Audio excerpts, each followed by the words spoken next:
다 같이 묵도하심으로 11월 마지막 주 예배 시작하도록 하겠습니다.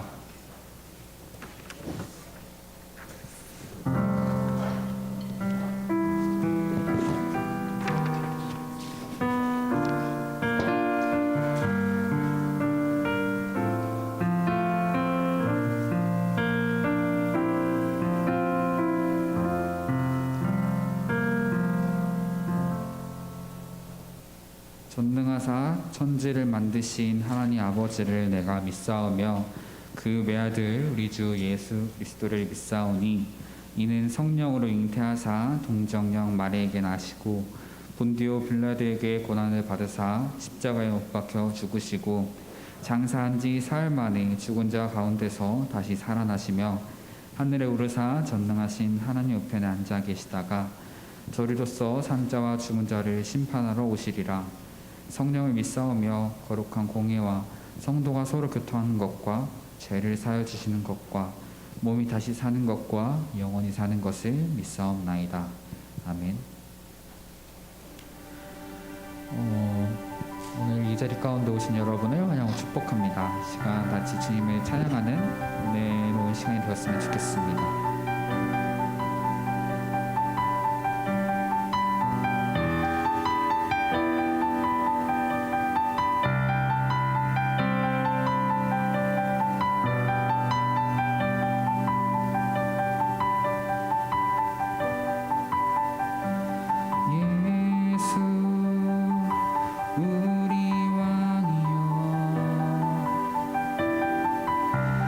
이곳에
이 시간 다 같이 자리에 일어나셔서 박수치며 찬양드리겠습니다.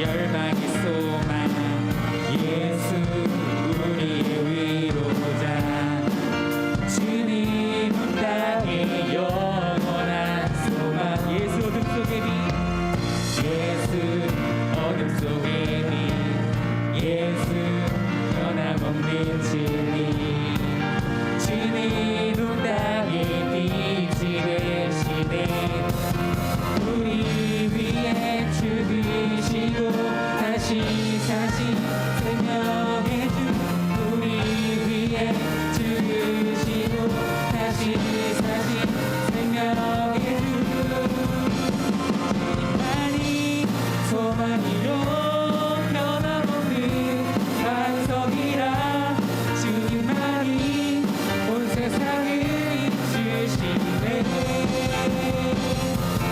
죽음에서 부활하신 우리 구주 영광의 왕 주를 믿는 모든 나의 소망 되신 주를 믿네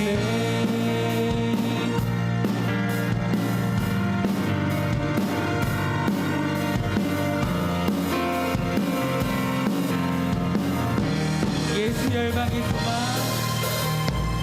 예수 열방의 소망 예수 우리의 위로자 주님 온 땅의 영원한 예수 어둠 속의 빛 예수 어둠 속의 빛 예수 변함없는 진리 주님 온 땅의 빛이 되시네 우리 위에 죽으시고 다시 사신 생명의 주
주님은 나의 노래 내 모든 삶의 기쁨 되시니 나 주님만 찬양하리 주님은 나의 소망 주님은 나의 소망 내 생명 나의 구원 되시니 나 주님만 의지하리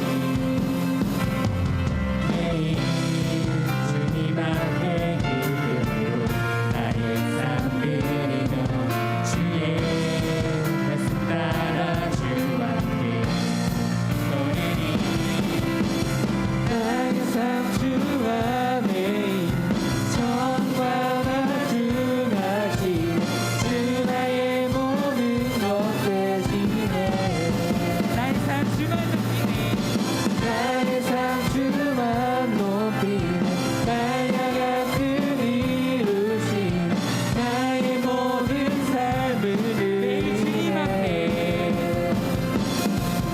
매일 주님 앞에 기쁨으로 나의 삶 드리며 주의 말씀 따라 주와 함께 걸으리 매일 매일 주님 앞에 기쁨으로 나의 삶 드리며 주의 말씀 따라 주와 함께 걸으리 나의 삶 주 안에 전과 같은 하시 주 나의 모든 것 되시네 나의 삶 주만 높이네 나의 향한 그 이루신 나의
이 시간 드려질 예배를 위해 다 같이 기도드리겠습니다.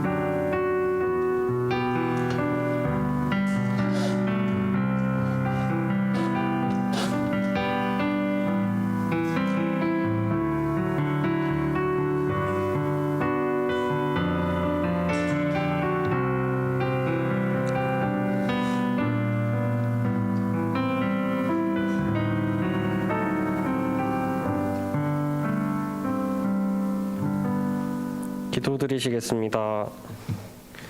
사랑이 많으신 주님, 이번 한 주간 큰 사건 사고 없이 지켜주셔서 감사합니다. 코로나 확진자가 점점 늘어나는 상황 속에 있습니다. 항상 지켜주시고 저희를 돌봐주세요. 벌써 11월 한 달이 끝이 나고 있습니다. 남은 11월 잘 마무리할 수 있도록 도와주시고 한 달 남은 2021년 감기 걸리지 않고 잘 보낼 수 있게 도와주세요. 사랑이 많으신 예수님 이름으로 기도했습니다. 아멘.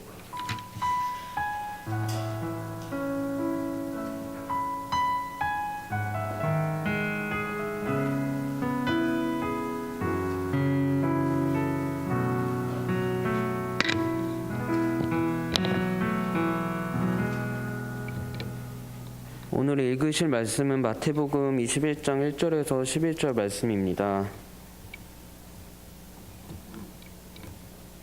다 찾으셨으면 같이 봉독하겠습니다. 그들이 예루살렘에 가까이 가서 감람산 벳박에 이르렀을 때에 예수께서 두 제자를 보내시며 이르시되 너희는 맞은편 마을로 가라. 그리하면 곧 매인 나귀와 나귀 새끼가 함께 있는 것을 보리니 풀어 내게로 끌고 오라. 만일 누가 무슨 말을 하거든 주가 쓰시겠다 하라. 그리하면 즉시 보내리라 하시니 이는 선지자를 통하여 하신 말씀을 이루려 하심이라 일렀으되 시온 딸에게 이르기를 내 왕이 내게 임하노 그는 겸손하여 나귀 곧 멍에 매는 짐승의 새끼를 탔도다 하라 하였느니라. 제자들이 가서 예수께서 명하신 대로 하여 나귀와 나귀 새끼를 끌고 와서 자기들의 겉옷을 그 위에 얹음에 예수께서 그 위에 타시니 무리의 대다수는 그들의 겉옷을 길에 펴고 다른 이들은 나뭇가지를 베어 길에 펴고 앞에서 가고 뒤에서 따르는 무리가 소리 높여 이르되 호산나 다윗의 자손이여 찬송하리로다. 주의 이름으로 오시는 이여 가장 높은 곳에서 호산나 하더라. 예수께서 예루살렘에 들어가시니 온 성이 소동하여 이르되 이는 누구냐 하거늘 무리가 이르되 갈릴리 나사렛에서 나온 선지자 예수라 하니라. 아멘.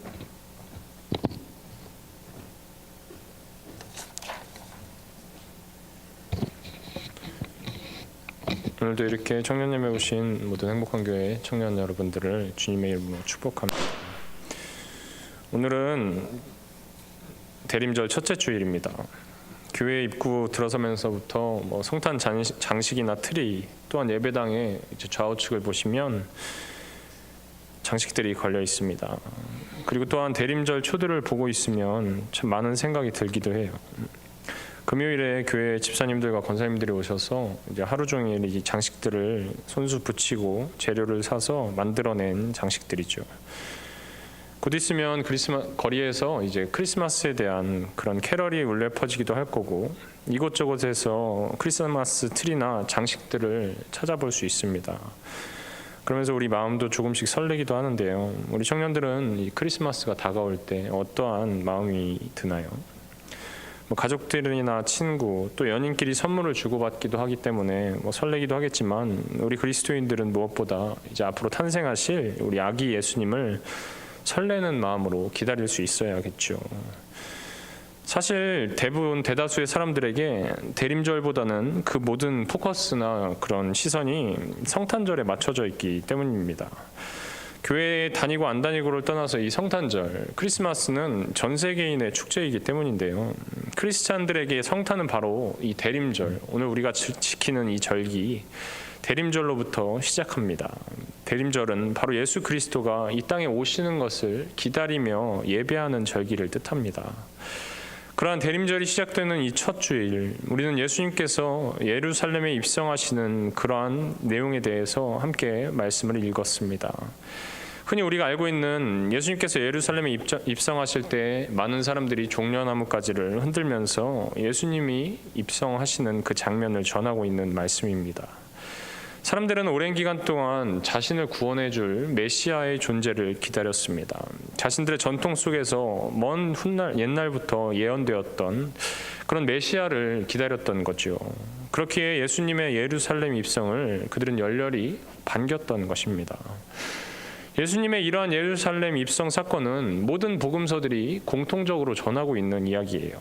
오늘 우리는 마태복음 말씀을 읽었지만 마가복음 11장에서도 누가복음 19장 또 요한복음 12장에서도 같은 내용에 대해서 전해주고 있습니다. 흥미로운 것은 네 복음서들 동일하게 예수님의 예루살렘 입성에 대한 내용을 전달하고 있음에도 불구하고 각각 조금씩 차이점들을 지니고 있다는 건데요.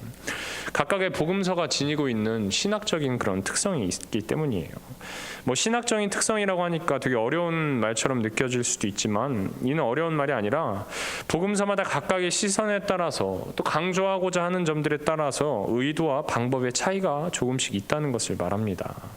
우리가 같은 사건을 보고 같은 사건을 경험한다 하더라도 각자가 가지고 있는 생각과 감정 또 감성에 따라서 다양한 시선으로 느끼기도 하고 경험하기도 하죠. 또한 평소에 내가 강조점을 두고 있거나 그 사건에서 찾아내는 의미가 조금씩 다를 수 있습니다. 그러나 중요한 것은 그 본 사건에 대한 본질은 절대 변하지 않는다는 것인데요. 이 복음서들 또한 마찬가지입니다. 오늘 우리가 함께 읽은 이 예수님의 예루살렘 입성에 대한 내용이 그렇습니다. 크게 보면 공관복음서라고 일컬어지는 마태, 마가, 누가 이 세 복음서와 요한복음서 사이에서 그 차이가 두드러지게 나타나기도 하는데요. 이 공관복음서들은 이 사건을 곧바로 예수님께서 성전을 정화하시는 사건으로 연결시키지만 반면에 요한복음에는 바로 직전에 일어난 예수님께서 나사로를 살린 사건과 연결시켜서 전하고 있습니다. 그 밖에 미묘한 차이들이 존재하지만 오늘 우리는 마태복음의 본문을 읽었기 때문에 이 마태복음의 본문을 따라가 보면서 그 뜻에 대해서 생각해 보고자 합니다.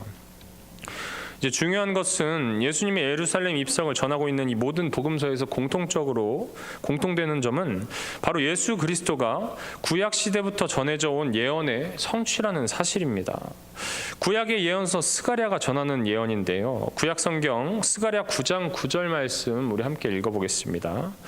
시온에 따라 크게 기뻐할지어다. 예루살렘에 따라 즐거이 부를지어다. 보라, 내 왕이 내게 임하시나니 그는 공의로우시며 구원을 베푸시며 겸손하여서 나귀를 타시나니 나귀의 작은 것 곧 나귀 새끼니라. 이 마태복음은 이 예언을 그대로 인용해서 사용하고 있습니다. 마태복음 21장 5절 오늘 함께 읽었던 말씀 다시 한번 읽어보겠습니다. 시온 딸에게 이르기를 내 왕이 내게 임하나니 그는 겸손하여 나귀 곧 멍에 매는 짐승의 새끼를 탓도다 하라 하였느니라. 방금 읽었던 구약의 예언대로 예수님께서 나귀를 타고 예루살렘에 입성하시자 사람들은 너무나 기쁜 마음으로 환영하죠. 21장 9절에서는 이어서 이렇게 말합니다.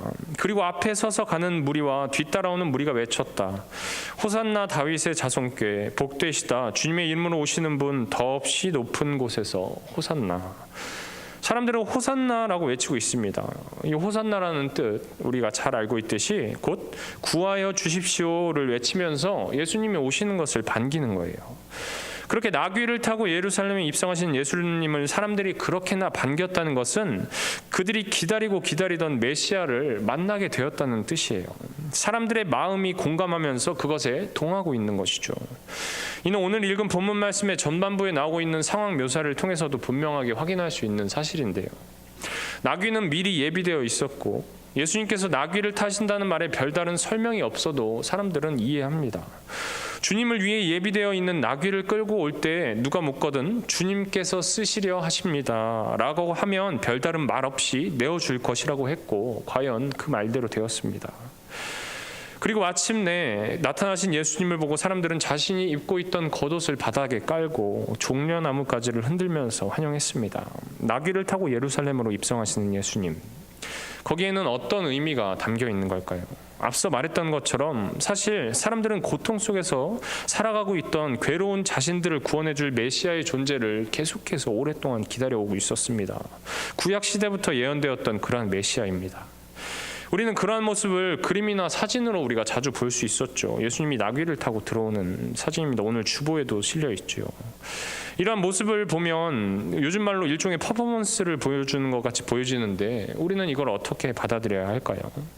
구약 성경에서 이미 그와 같이 예언되었고 또한 예수님께서 그와 같은 모습으로 예루살렘에 입성하셨다고 전하기 때문에 우리가 당연하게 생각할 수도 있겠습니다만, 그러나 다시 한번 잘 생각해 보면 어린 나귀 새끼를 탄 예수님의 모습은 어딘가 이상해 보입니다. 어린 당나귀를 탄 예수님의 모습은 결코 위험 있는 메시아의 존재가 아니었어요. 사람들은 자신들을 대신해서 싸우고 또 고난받고 핍박받던 자신들을 구원해줄 그런 영웅 같은 대단한 메시아의 존재를 기대했지만 결국 그 모습은 위풍당당한 모습과는 거리가 멀었습니다. 오히려 너무나도 소박한 모습이었죠. 구약 시대에는 나귀가 높은 지위에 있는 사람들이 타는 짐승으로 여겨지던 때가 있었습니다. 그런데 이미 오래전에 왕이 타는 짐승은 나귀에서 말로 바뀌었고, 나귀는 보통의 사람들이 타거나 아니면 짐을 나르는 짐승쯤으로 여겨졌어요. 나귀는 이 메시아나 영웅적인 어떤 권위, 전쟁을 치르는 것과는 전혀 어울리지 않는 그러한 소박한 동물입니다. 메시아의 위엄이나 권위, 아니면 어떠한 효과적인 전쟁과 싸움을 수행하는 것과는 전혀 상관이 없는 그저 평범한 사람들의 일상의 삶, 그것을 생업을 거두는 몫을 담당하는 짐승 중에 하나였어요. 그렇습니다. 나귀를 타신 예수님은 구원을 기대하는 사람들의 곁으로 다가온 구원자, 메시아이신 예수님을 상징합니다. 사람들이 기대했던 왕이나 앞에서 이끌어주는 그러한 권력자의 모습이 아니었어요. 결코 힘으로 세계를 다스리고 지배해서 평정해버리는 그러한 권력자의 모습이 아닙니다. 구원을 간절히 바라고 그토록 열망하던 보통의 사람들에게 가장 친근하고 익숙한 존재, 낮은 자들과 소외된 자들의 필요와 희망이 무엇인지를 아는 가까운 존재의 모습으로 다가오는 분이었어요. 이러한 메시아의 모습을 예언한 스가랴는 분명하게 말합니다. 스가랴 9장 10절의 말씀인데요. 함께 읽어보겠습니다. 스가랴 9장 10절 말씀. 내가 에브라임에서 병거를 없애고 예루살렘에서 군마를 없애며 전쟁할 때에 쓰는 활도 꺾으려 한다. 그 왕은 이방 민족들에게 평화를 선포할 것이며 그의 다스림이 이 바다에서 저 바다까지 유프라테스 강에서 땅 끝까지 이를 것이다. 이 평화의 왕을 노래하고 있는 이 메시아의 이야기는 이사야 11장 3절 이하의 예언도 별반 다르지 않습니다. 우리 이사야 11장 3절부터 9절까지의 말씀인데요. 함께 읽어보겠습니다. 좀 긴데요. 천천히 읽어보겠습니다. 그는 주님을 경외하는 것을 즐거움으로 삼는다. 그는 눈에 보이는 대로만 재판하지 않으며 귀에 들리는 대로만 판결하지 않는다. 가난한 사람들은 공의로 재판하고 세상에서 억눌린 사람들을 바르게 논죄한다. 그가 하는 말은 몽둥이가 되어 잔인한 자를 치고 그가 내리는 선고는 사악한 자를 사형에 처한다. 그는 정의로 허리를 동여매고 성실로 그의 몸에 띠를 삼는다. 그때에는 이리가 어린 양과 함께 살며 표범이 새끼 염소와 함께 누우며 송아지와 새끼 사자와 살찐 짐승이 함께 풀을 뜯고 어린아이가 그것들을 이끌고 다닌다. 암소와 곰이 서로 벗이되며 그것들의 새끼가 함께 눕고 사자가 소처럼 풀을 먹는다. 젖 먹는 아이가 독사의 구멍 곁에서 장난하고 젖된 아이가 살무사의 굴에 소를 넣는다. 나의 거룩한 산 모든 곳에서 서로 해치거나 파괴하는 일이 없다. 긴 말씀인데요. 서로 해치거나 파괴하는 일이 없다는 것입니다. 흔히 평화로 위장하는 사람들, 평화로 위장한 국가들은 사실 이 세계를 지배하고자 하는 야망에 불타는 이들입니다. 더 많은 병거와 더 많은 군마, 그리고 더 많은 화를 원하는 사람들이죠. 그러나 자신들의 땅에서 내 삶을 지켜가면서 그저 나에게 주어진 그 인간다운 삶을 살기를 원하는 사람들에게 필요한 것은 활이나 군마나 병거 따위가 아닙니다. 이것들은 전쟁에 필요한 것들이죠. 이런 것들은 오히려 사람들의 삶을 망가뜨리고 절망으로 이끌어 가는 것들이죠. 서로가 서로를 해치고 파괴하는 것들입니다. 나귀를 타고 오신 예수님은 이 모든 것들을 부정하시는 거예요.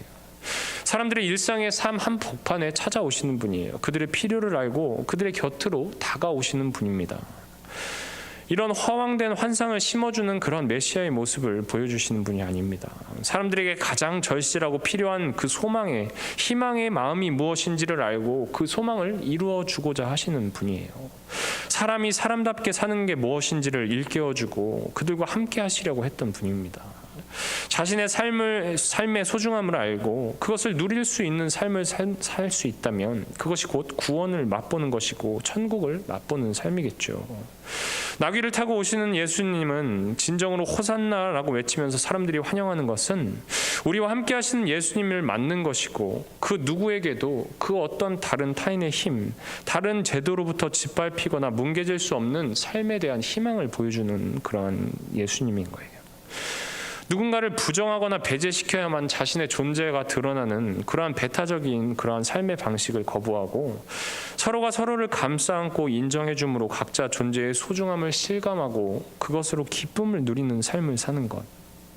환호하는 사람들 앞에서 나귀를 타고 오신 예수님은 바로 그런 하나님의 뜻을 따르는 모든 사람들에게 자신의 존재를 선포하셨던 거예요. 그렇기 때문에 오늘 예수님의 이야기는 두 가지 세계관이 서로 충돌할 수밖에 없습니다. 요한복음에서는 그 충돌의 상황을 더욱 묘사를 잘하고 있는데요. 사람들이 예수님을 열렬히 환호하는 것을 바라본 바리새파 사람들의 탄식을 기술하고 있습니다. 요한복음 12장 19절 말씀입니다. 그래서 바리새파 사람들이 서로 말하였다. 이제 다 틀렸소. 보시오. 온 세상이 그를 따라갔소. 결국에 기존의 낡은 질서와 결국에 그 기존의 세계관으로 그 권력을 누리면서 살아가는 사람들은 결코 자신들이 감당할 수 없는 예수님의 삶, 그리고 그런 예수를 따르는 사람들을 막아야만 자신들이 살 수 있다고 생각했습니다. 이 이야기는 기존의 힘의 질서나 권력의 질서와 대립하고 있는 예수님의 길을 분명하게 보여주는 거예요. 부와 권력, 힘을 가진 사람이 가장 두려워하는 것이 무엇일까요? 더 많은 부와 권력을 두려워할까요? 아닙니다. 그들이 가장 두려워하는 사람은 부와 권력에 아무런 흥미가 없는 사람이에요. 자신들의 힘으로 어떻게 통제할 수가 없는 사람들입니다. 무서워하지 않는 사람들인 거죠. 그저 당연한 삶, 인간으로서 자신에게 주어진 그 삶을 소중하게 여기고 어떻게 하면 그 삶을 누리면서 살아갈 수 있을까를 고민하는 사람입니다. 예수님께서 걸어가신 길이 바로 그러한 길인 거예요. 사실 이러한 길은 어떤 면에서 전혀 특별할 것이 없었습니다. 과거 역사 속을 살펴보자면 훌륭한 성인군자들은 끊임없이 이러한 일반의 삶, 일상의 삶의 소중함을 일깨워 주려고 했습니다. 그러나 주님의 그러한 길이 특별한 것은 주님은 그러한 깨달음을 알려주는 데에서 멈추고 그친 것이 아니라 몸소 철저히 그 삶을 살아냈다는 거예요. 그 누구도 그런 존재는 없었습니다. 대신해서 죽기까지 사랑에 대해서 보여주신 분은 없었어요. 그러나 주님께서는 온전하고 또 완전하게 하나님의 뜻을 이루셨죠. 우리 기독교 신앙은 그렇게 우리가 완전하게 하나님의 뜻을 이루신 예수님에게서 하나님을 만나보고 또 하나님을 만나러 가는 그것을 핵심으로 고백하고 있습니다. 그래서 우리가 예수님을 메시아로, 우리의 그리스도로 고백한다는 것은 다른 것이 아니라 예수님께서 걸어가신 그 길을 따라간다는 것, 그것이 예수님을 우리의 그리스도로 고백하는 길이라는 거예요. 그리고 그러한 길을 따른다는 것은 그저 내 마음을 바꿔먹는 데서 멈추지 않습니다. 이제 따라야지라고 생각한다고 끝나는 게 아니에요. 우리가 순응하며 살고 있는 삶의 조건들을 바꿔나가는 것이에요. 삶에서 적용을 하는 거죠.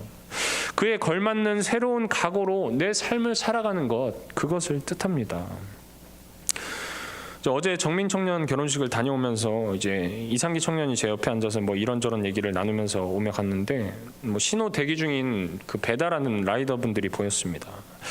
그래서 요새 참 배달업에 종사하는 사람이 많아졌다 이런 이야기들을 하다가 상기 청년이 이제 돈 많이 버는 라이더들은 은퇴를 빨리 한다라고 하더라고요. 그래서 저는 돈을 많이 벌어서 금방 은퇴하나라고 생각을 했지만 무슨 말인가 들어봤더니 이제 돈을 더 많이 벌려면 더 무리해서 더 많은 배달을 더 빠르게 해야 되고 그러다 보니까 어쩔 수 없이 큰 사고가 나기도 해서 결코 오래 할 수 있는 직업이 아니라는 거였어요. 또한 배달을 빨리빨리 안 가면 콜을 안 잡아주기도 한다 이런 이야기들을 했습니다. 요새 많이 보이는 택배 업무를 하시는 분이나 우리가 사랑하는 쿠팡맨들도 마찬가지죠. 자신의 잠을 줄이고 추가 수당, 추가 업무를 계속해야만 소득이 늘어나는 모든 직종에서 근무하고 있는 사람들이 그렇습니다. 누구는 이걸 보고 자유시장 경제이기 때문에 어쩔 수 없다.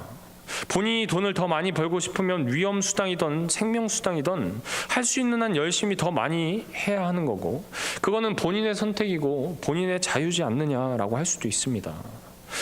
하지만 그것은 결코 하나님께서 기뻐하시는 길이 아니라는 걸 우리는 알고 있죠. 하나님은 우리에게 삶을 누리고 향유하고 즐기면서 살라고 하셨습니다. 우리가 잠을 줄이고 내 건강과 내 목숨을 담보로 더 많은 돈을 벌어야 한다는 그 강박관념에 시달리게 하는 것은 하나님이 명하시는 것이 아닙니다. 이 사회가 우리에게 강요하는 그것들은 결코 하나님께서 명령하시는 일이 아니에요. 그리고 이런 것들을 우리가 당연하다고 생각해서는 안 됩니다. 그렇게 살아야만 남들보다 더 행복하게 살 수 있다고 믿게 만드는 그 모든 것들에 저항하는 것, 어쩔 수 없이 그러한 구조에서 자신의 생명과 목숨을 강요당하는 것, 희생을 강요당하는 사람들을 긍휼히 여기고 또 그렇게 살고 있지는 않은가 내 자신을 되돌아볼 수 있어야 합니다. 이제 위드 코로나 시대를 맞이하면서 우리는 우리의 삶의 많은 부분들의 변화를 체험하고 있습니다. 팬데믹 처음에 찾아올 때에도 많은 변화를 경험했죠. 어쩌면 아직도 우리는 이 사태가 우리에게 주는 그 의미에 대해서 제대로 파악하지 못하고 있는지도 몰라요. 하루빨리 이 사태가 종식되어서 이전의 삶을 되찾는 것, 그렇게 우리가 위기를 돌파하기를 간절히 바라는 마음은 절실하죠. 누구나 다 동일합니다. 하지만 이 위기를 빚어낸 그러한 근본적인 원인과 진정한 대책, 대안에 대해서 우리가 생각은 하고 있을지언정 우리의 삶 자체로 받아들여진 것인지는 다시 한번 스스로 물어봐야 합니다. 이 위기로 드러난 중요한 사실 한 가지는 결코 혼자서는 아무것도 해낼 수 없다는 것입니다. 생명의 질서라는 것, 그것은 서로가 서로를 보살피고 돕지 않으면 가능한 것이 아니에요. 사람이 살아가는데 꼭 필요한 활동이죠.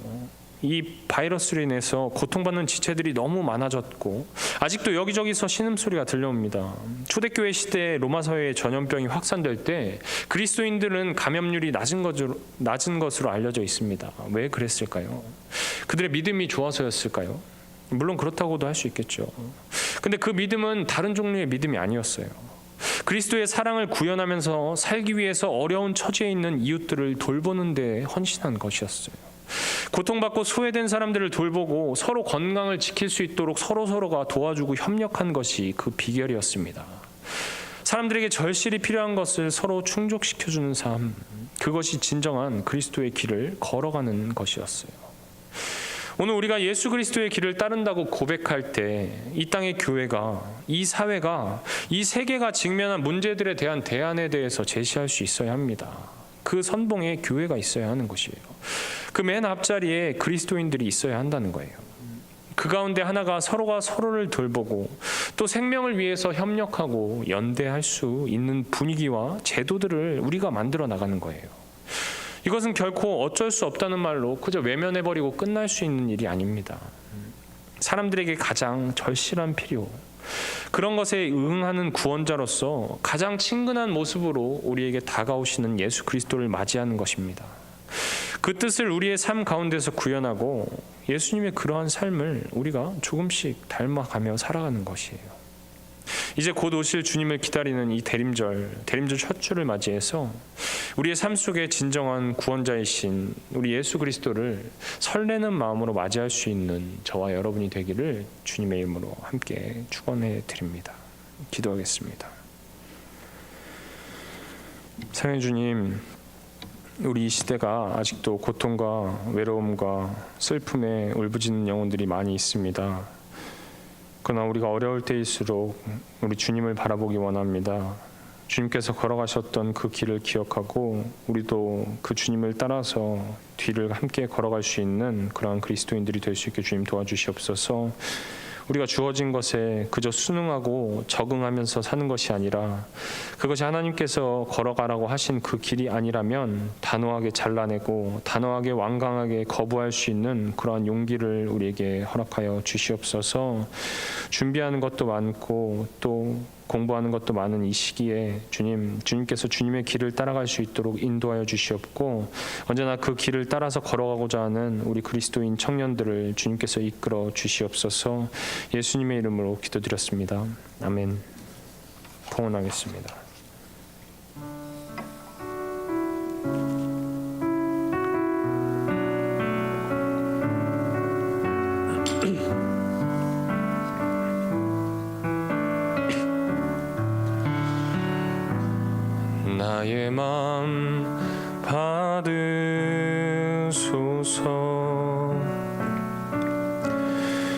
오셔서 주님의 처소 삼으소서.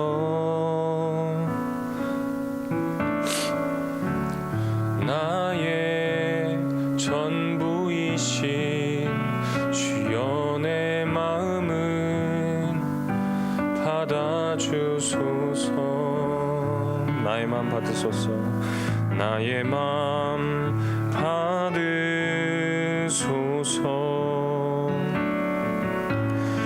오셔서 주님의 처소 삼으소서. 나의 전부이신 주여 내 마음은 받아주소서.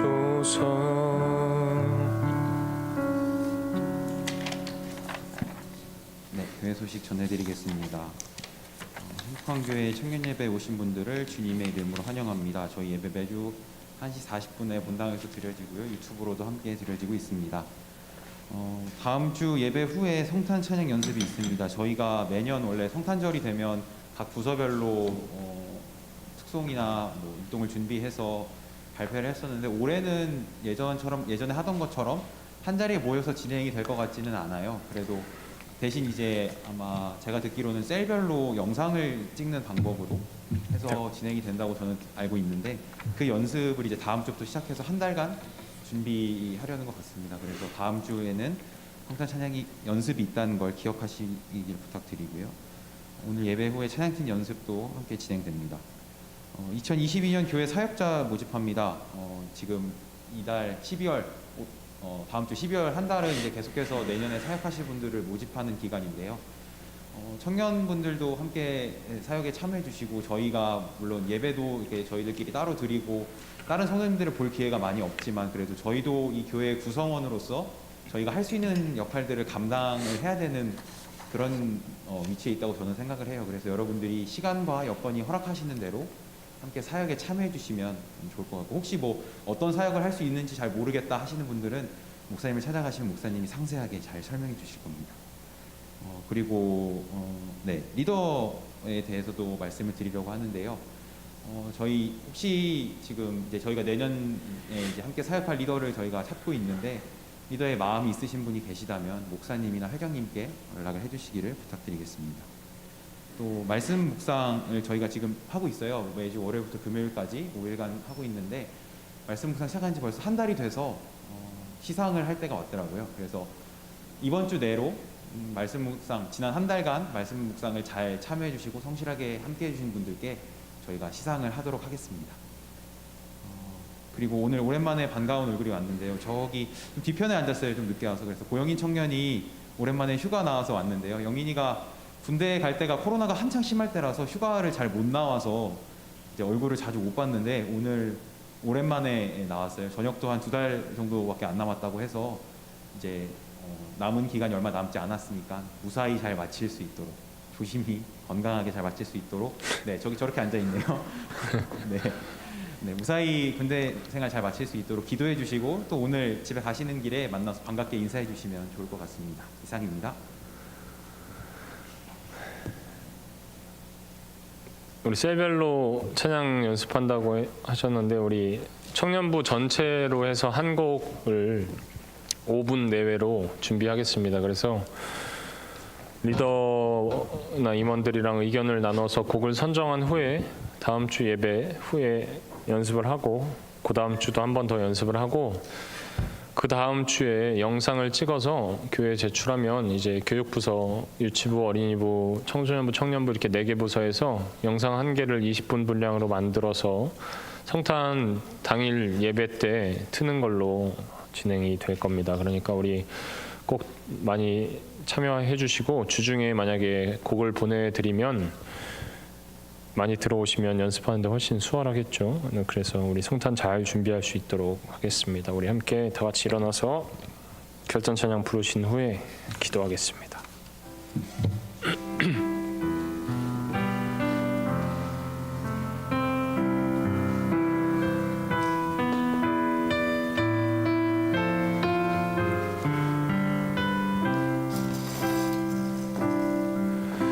아주 작은 어린 양 한 마리를 애태우며 찾으시는 하나님, 보잘것없는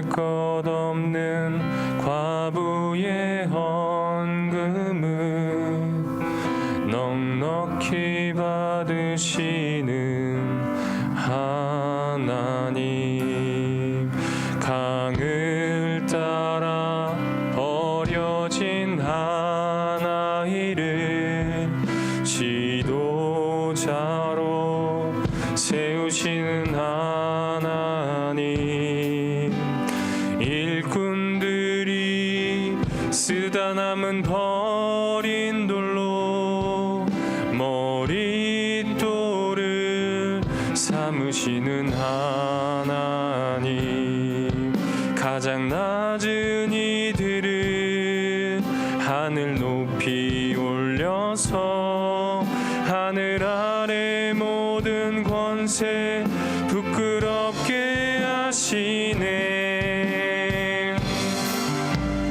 이토록 놀라운 그의 나라 온 땅에, 이토록 아름다운 그의 나라, 이토록 놀라운 그의 나라, 이토록 놀라운 그의 나라 온 땅에, 이토록 아름다운 그의 나라. 마지막으로 찬양합니다. 이토록 놀라운 그의 나라, 이토록 놀라운 그의 나라 온 땅에, 이토록 아름다운 그의 나라 온 땅에. 아멘. 기도하겠습니다. 지금은 우리 주 예수 그리스도의 은혜와 하나님의 크신 사랑과 성령님의 감화 감동하심이 어려운 상황과 어두운 시대 속에서도 주님께서 걸어가신 그 생명의 길을 따라 걸어가고자 주님을 사랑하는 마음으로 이렇게 하나님 앞에서 예배드리고자 모인 모든 우리 어여쁜 청년들 위해, 그리고 차별과 억압으로부터 소외된 삶을 살아가며 오늘도 우리에게 다가오고 찾아오실 예수 그리스도를 기다리는 우리 주변의 모든 이웃들 위해 이제로부터 영원토록 함께 하시기를 간절히 축원하옵나이다. 아멘.